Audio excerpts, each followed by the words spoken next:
Life wasn't anything special for me. My name's Michelle, and at 27, you'd usually find me tucked away in the local library. It wasn't exciting or glamorous, but it was mine. Books were my friends, and the dusty shelves were my world. I didn't like being the center of attention, and I was okay with blending into the background. The town was small, the kind where everyone knows your business before you do. My routine was simple. Wake up, work, and then head home to my tiny apartment full of secondhand furniture and piles of books. I didn't have much of a social life, and I told myself I was fine with that. Then one day, Jack walked into the library. It was a day just like any other. He was looking for a book, something different, he said. He smiled easily, and his voice was warm, like sunlight breaking through clouds. "Hey, can you help me find a book?" "I'm feeling adventurous," he said, with a friendly smile. "Sure." "What kind of book are you looking for?" I asked, adjusting my glasses, trying not to get distracted by him. "I don't know, surprise me," he said with a grin, like he enjoyed the little challenge he gave me. That was the start of everything. Our chats became part of my daily life. At first, it was about books, but soon we talked about more personal things. Jack was different. He really listened, and it made me feel seen in a way I hadn't in a long time. One day, he came in looking more determined than usual. "Michelle, you're the most interesting person I've met in this town. Why do you stay hidden in here all the time?" he asked, leaning on the counter with a playful smile. I laughed, surprised by the sound of my own laughter. "Well, where else would I go? There's not much excitement in this town." Jack quickly replied, "Maybe you just need someone to explore it with.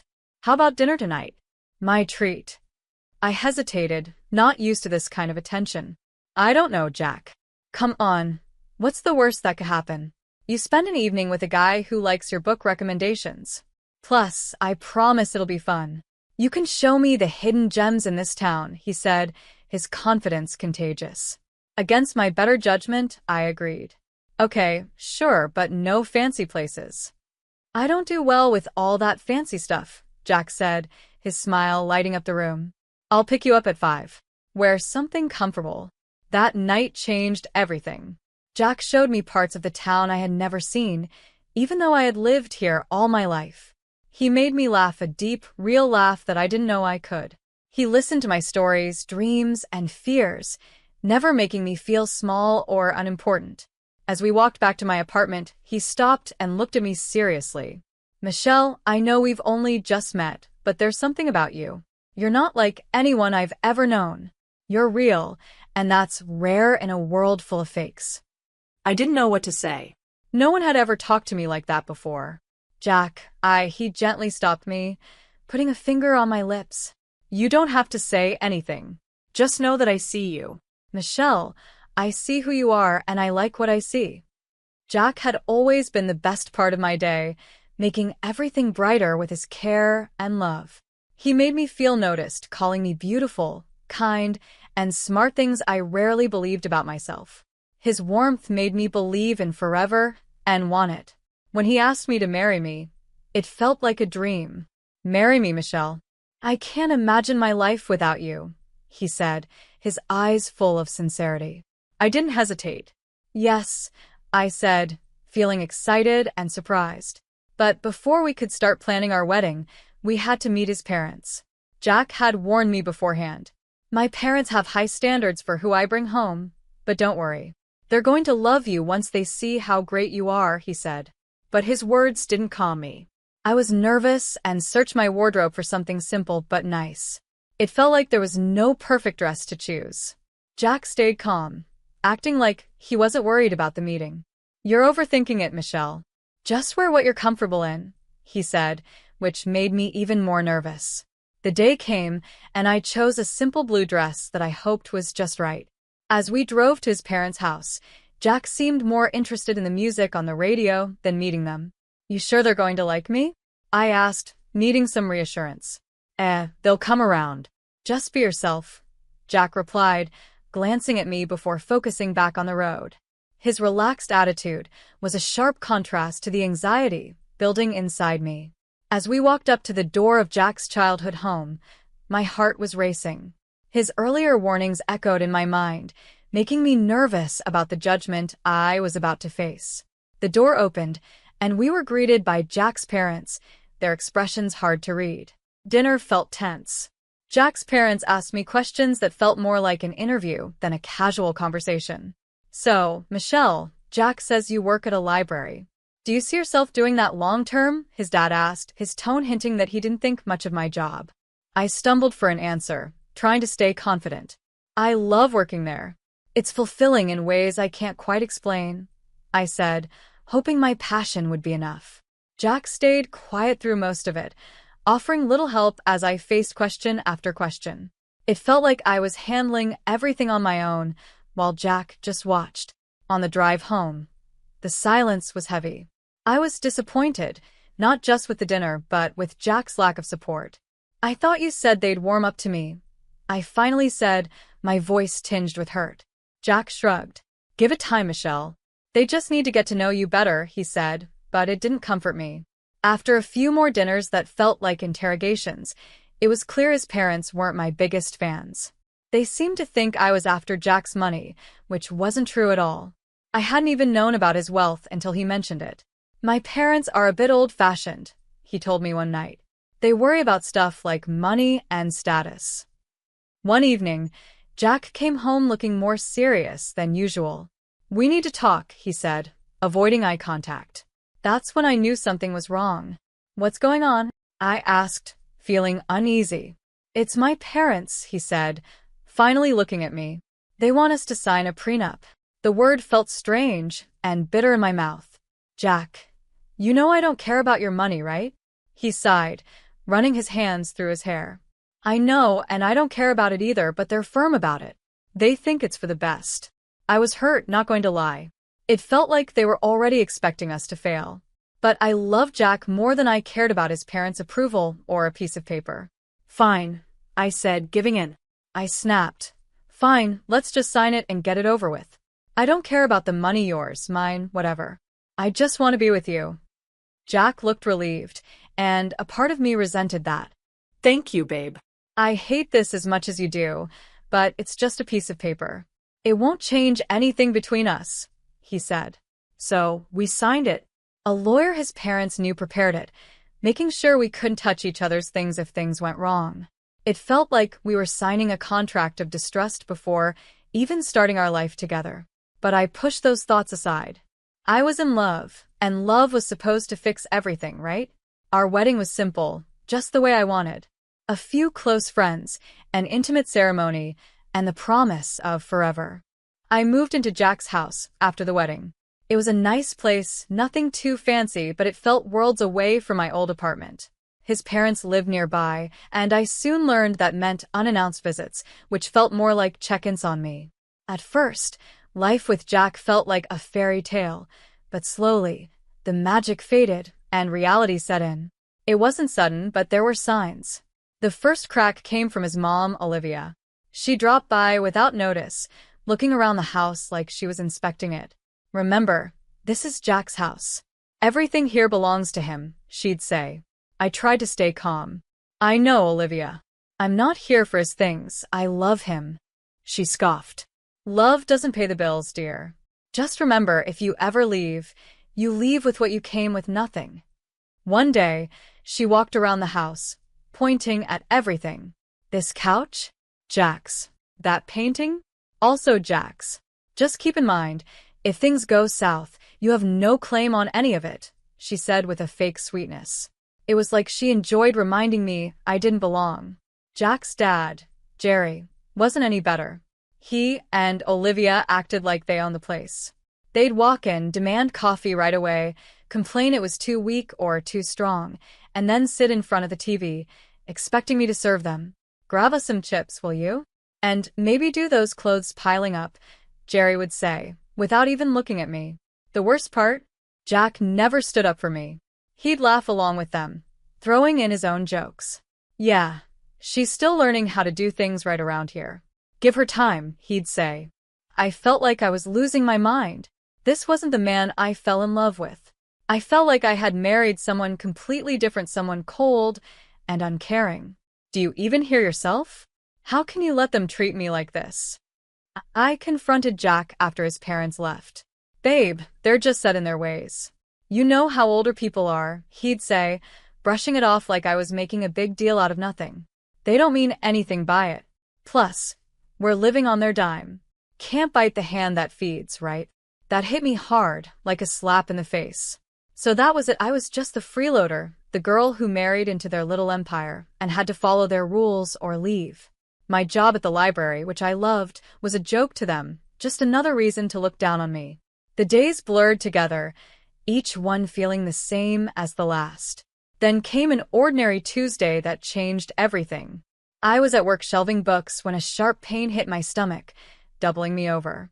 This wasn't just stress, it was something worse. Next thing I knew, I was in the hospital, the smell of antiseptic in the air. Lying in that bed, I couldn't stop thinking how low things had gotten. I was alone in pain and hadn't heard a single word from Jack. Just when I thought it couldn't get worse, a knock on the door interrupted my thoughts. Michelle Jackson? The man at the door wore a suit and held a briefcase, looking completely out of place in the hospital room. Yeah, that's me. Who are you? I asked, my voice weak from the pain and constant disappointment. I'm Jacob Elordi, a notary. I have something important to discuss with you, he said formally, though something in his eyes made me want to listen. I nodded for him to continue, curious despite the situation. It's about your great-uncle, Stephen Jackson. He passed away recently, and well, you're his sole heir, Michelle. He left you an inheritance. At first, his words didn't make sense. Are you sure you've got the right person? I haven't seen him in 17 years. Jacob nodded. I'm sure. He was a private man, but he always remembered you. He wanted to make sure you were taken care of.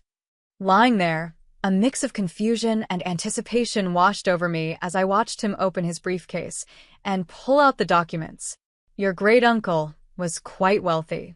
He left you a significant inheritance.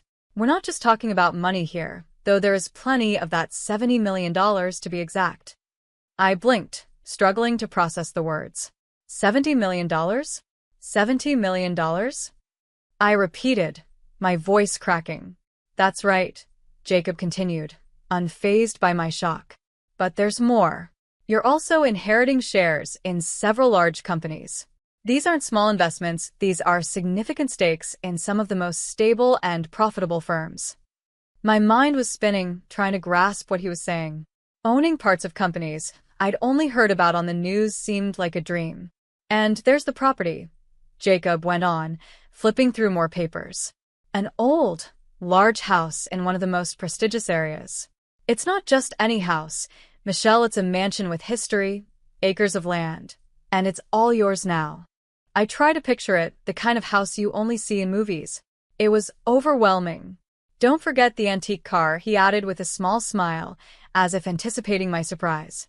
It's a fully restored classic in mint condition. A collector's dream. I chuckled at the absurdity of it all. An antique car too? What am I going to do with that? I hardly even drive. Jacob's smile grew. It's yours to do with as you please. Maybe take it for a spin now and then. And there's the furniture and art inside the house, genuine antiques, some centuries old.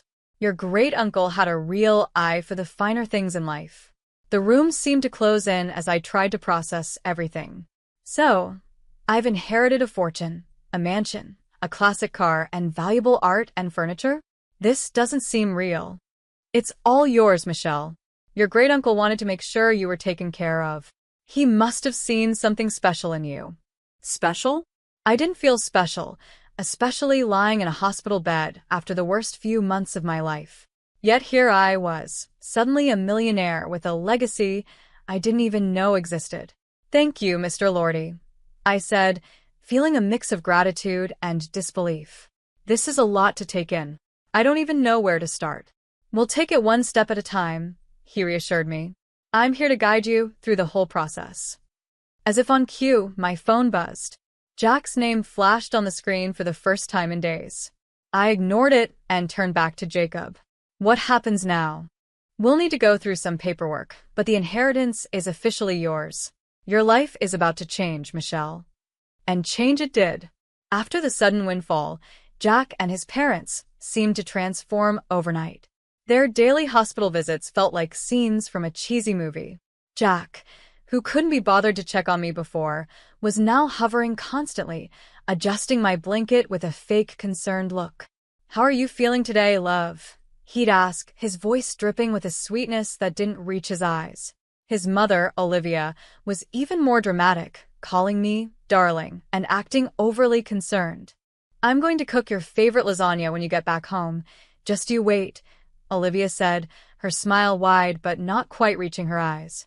It all felt too much, too fast, but I played along, smiling weakly and thanking them for their care. Still, something gnawed at me, making me suspicious of their act. One day, after their usual visit, I found the strength to follow them. My heart raced with every step. Hiding behind a corner, I listened as their real selves came out, now that they thought no one was watching. The first thing I heard was their laughter, harsh and cruel. "Can you believe how easy it is? She's so dumb. She's falling for it all," Jack said, laughing. Olivia's voice was sharper, more calculating. "Make sure she has a baby with you, Jack. Once she does, she'll never be able to leave, and we'll have a real grip on her and her money." Their words were cold and cruel, but I wasn't shocked. Disappointed? Yes. Surprised? Not at all. They had finally shown their true colors, and I was done pretending they were anything else. I quietly slipped back to my hospital bed, their words fueling a fire inside me. They saw me as a way to secure their future, a tool to get what they wanted. But I wasn't going to play along, not anymore. As I lay there, a plan formed, clear and firm. I was going to turn the tables on Jack and his family. They underestimated me, but they were about to see how wrong they were. After being discharged and returning home, I felt like a stranger walking into what was supposed to be my own house. Jack and his parents were waiting for me, their faces full of fake concern. The air was thick with unspoken tension. Jack broke the silence first, his voice laced with false sweetness and greed. "Babe, you're home. How are you feeling? We've been so worried about you." Ignoring the tightness in my throat, I met his gaze directly. I no longer saw the man I once loved. "I'm feeling better, thanks. But we need to talk, all of us," I said, my voice steady despite the storm inside. Olivia, ever the actress, stepped forward, her hands clasped like she was praying. "Of course, dear. We're here for you, whatever you need." It was now or never. I took a deep breath and laid out my cards. "I'm filing for divorce, Jack. And before you ask, no, you won't see a dime of my inheritance." The room went dead silent, as if all the air had been sucked out. Jack's face turned pale, his mask slipping to show the panic underneath. "Divorce? But why?" "I thought we were happy," he stammered. "Happy." The word felt bitter in my mouth. "You, your mom, and your dad have made my life a living hell.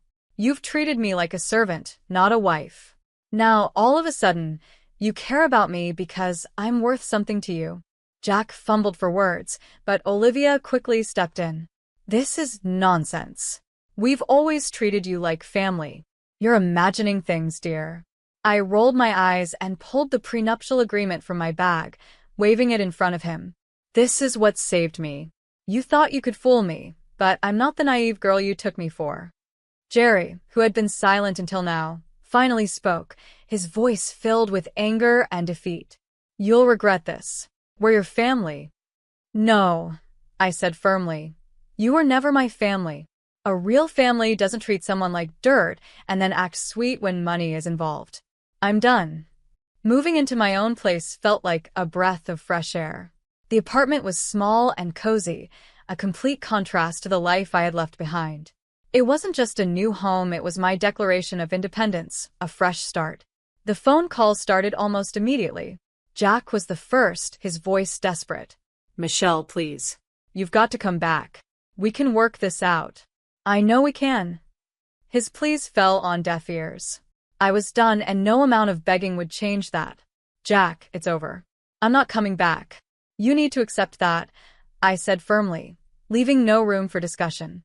Soon after, Olivia called, her tone a mix of anger and guilt. "Ungrateful. After everything we've done for you, you owe us, Michelle. You're making a huge mistake. Oh, you for what, Olivia? For making me feel like nothing? No, I don't owe you anything. Goodbye. Hanging up on her felt like shedding a heavy weight of final break from the chains that tied me to a miserable life. The divorce was a relief, a clean break from a past that had tried to destroy me. I heard about the fallout between Jack and his parents, and the irony wasn't lost on me. The very prenup they had insisted on was now the cause of their family drama. With my great-uncle's inheritance safely in my name, I found a new sense of purpose and generosity.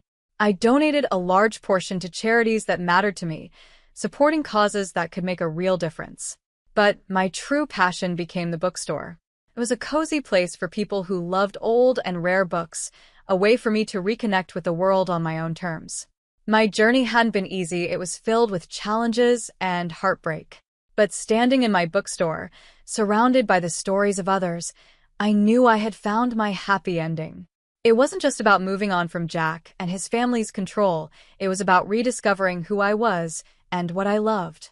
Here's to new beginnings, I whispered to myself one quiet evening after closing the shop. The future was uncertain, but it was mine to shape, full of possibilities and the promise of happiness.